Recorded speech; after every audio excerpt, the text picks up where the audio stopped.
What is going on, guys? For the people that don't know me, my name is Costello, and today I'm going to be going over 5 tips to make sure you'll be killing more people and dying less. But anyways, let's jump straight into this. Alright guys, so the first thing I want to go over is, of course, the basics, which will be your accuracy. The accuracy is the most important thing. Without good accuracy, you will not win gunfights. It's simple as that. But I have some tips to help you guys improve your accuracy, make sure that you're losing less gunfight. First, I want to go over sensitivity.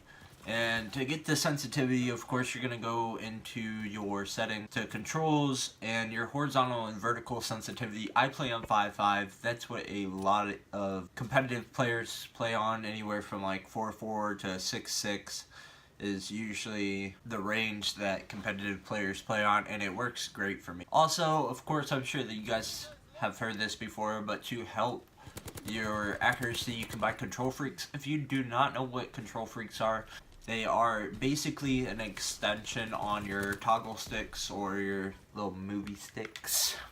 Basically, the extension gives you more precise aiming. I used them for a while and took them off, and I haven't used them since. It all is based off of personal opinion, but they do have statistics to go behind of how that helps you guys. And it's great. If that works for you, definitely go out and buy it. You guys can try it.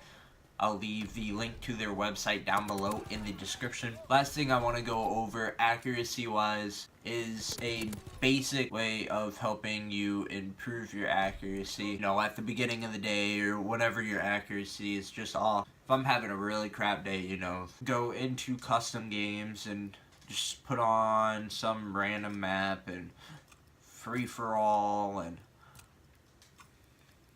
we'll throw on like 12 bots or something. Just recruit, and then you start up the match and just kill until your accuracy is back on. I promise that's a great way. I've seen pros do this before LAN events, straight at the LAN tables. It's an awesome way to make sure that you either stay warmed up, you get more warmed up, and to help you improve your accuracy. Alright guys, so the next thing that I want to go over, number 2, is different button layouts.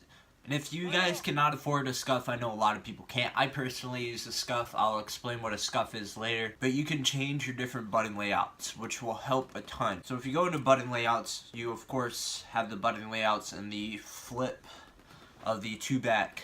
So the button layouts basically changes what each of your controls do. So a lot of people play on tactical. Tactical switches your crouch and your knife.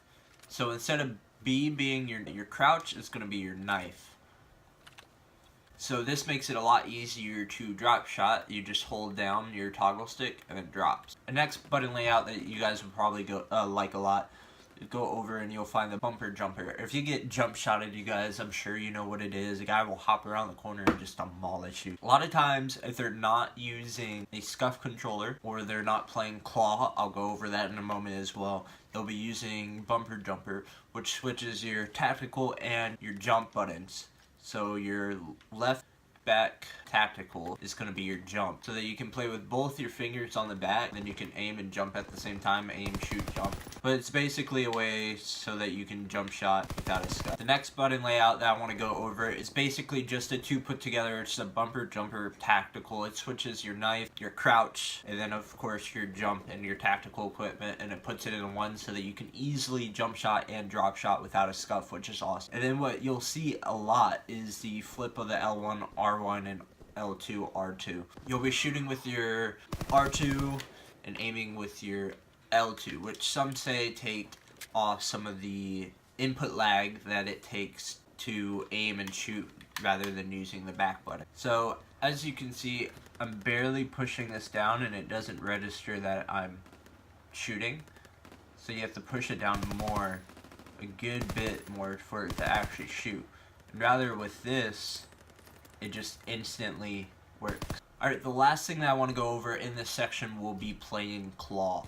Claw is something that I've never really been able to perfect. Some of the pros, mostly Scuf, if you guys know who he is, he plays on Optic.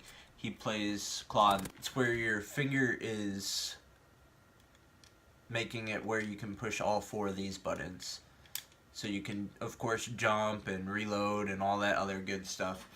without having to use like the back paddles. This third section, it's a super easy section. I just wanted to go over the center mass, where you should be shooting. Of course, you know, the mid-body, the chest area, the stomach. Just around that area is the best place to shoot. Not only is it the largest place to shoot, it's also where you'll deal the most damage other than your head, of course. Now, why I wanted to go over this section is because you see a lot of players just randomly shooting at a player. And you have to really focus on shooting in the center mass, and it will definitely help you get more kills. Now, one other thing I do want to go over in this section will be when you're drop shotting and jump shotting. You'll see a lot of players, newer players of course, when they're drop shotting, they aim for their feet.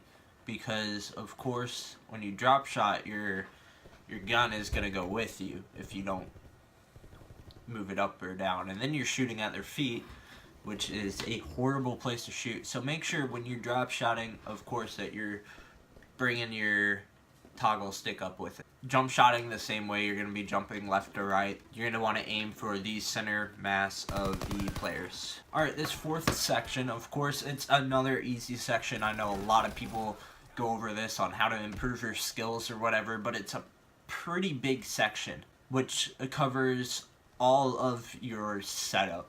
Now, what I consider setup would be your controller that you're using, your monitor, your Astros, your headset, you know. So I want to go over each one and what I personally think is the best that you should choose. And first, of course, it's going to have to be the controller. If you guys don't know what a Scuf controller is, Scuf controllers have the paddles on the back. This one's going to be my crouch paddle, and this is going to be my jumping paddle. Of course, you can switch these around when you order it. You can get electric remapping so that you can switch them around if you don't like how they are. You can even get up to 4 paddles, which I've never found necessary, but you definitely can if you'd like. And I know that Scufs can be really expensive, but I promise they're worth it. I'll leave a link to their website also down in the description. So next thing I want to go over is, of course, your headset. My personal favorite, and I know a lot of other personal favorites, it's one of the best headset, if not the best headset, are the Astro A40s. Tournament ready, or TR, comes with a mix amp. Makes it so that you can adjust each audio as you need, as you can see, like game and volume. And then your overall volume is here, so it makes it to fit your need perfectly. And of course, they are super comfortable. They sound great. You'll hear all your audio. And then I also have a mod kit on these, so you can see that it's blue, completely legal in tournaments, all this other stuff. It adds a different kind of foam here. It's more comfortable on your head. It makes it so that you can't hear the outside noises as easily, which is awesome. They feel great. They are great. Would definitely recommend them. 10 out of 10. Now, last thing setup wise that I want to go over is, of course, your monitor. I would show you my monitor, but I can't pick it up and put it in front of the camera, unfortunately. But I use a BenQ monitor. It has the least amount of input lag that I can find. I believe most LAN events use a BenQ monitor. I will drop a few other monitors down in the description that I would recommend. I'll drop mine down there. Definitely go check them out. Now, if you can only buy one of the 3 at the time, I would definitely recommend the monitor. Without a monitor, you're not going to go anywhere, unfortunately. Monitors are probably the biggest part of your setup. You need to have a good monitor. Of course, the Astros and the Scuf helps a lot, but if you don't have the monitor, you will get outgunned, outperformed by anybody with a monitor. Now, the 5th and last thing is, of course, your personal mindset. You can easily get frustrated in the game, of course, which throws off your performance 110 fucking %. Believe me on that. If you are upset, angry, you're not going to play your best. You have to have a good mindset. Now, of course, other than getting angry, having a good mindset is good, but you also need to have a smart mindset. Always expect the unexpected. And I know a lot of people say this. Go into a few games, just play, and I'm sure that you'll have some player jump out at you, some player sitting in that random ass corner. You're going to be like, huh, I did not expect that. That happens to me every single day. Like, wow. But if you are expecting someone to be in that corner, about to jump over from the wall, you will never get caught off guard. In a competitive game, if you play competitive a lot, you kind of understand where players are generally at. So this is cave, and if you're running down in the cave, a lot of times someone's going to be over here.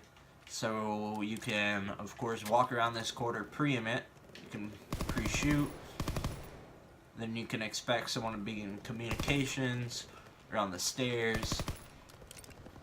Sometimes you'll see people camp in this corner, or in these, and if you're always expecting that, you'll have a better chance of winning these gunfights. I know it's a bit longer of a video. I hope these tips help you out. If you want me to make more videos like this, just let me know in the comments. And one last thing, if you guys did not know, I've mentioned this before in another video, but my team is giving out a jersey. I'll have a Gleam link below that you can go and enter into that giveaway. And on Christmas Day, they are giving one of them out. Jerseys are like this. Draco, and then it'll have your name and your gamer tag on the back, or you can have mine or whoever's you want. Totally up to you, but make sure to go and enter that. Link is down in the description. But anyways, thank you guys for watching. Please like, comment, and subscribe, and I'll see you guys in the next one.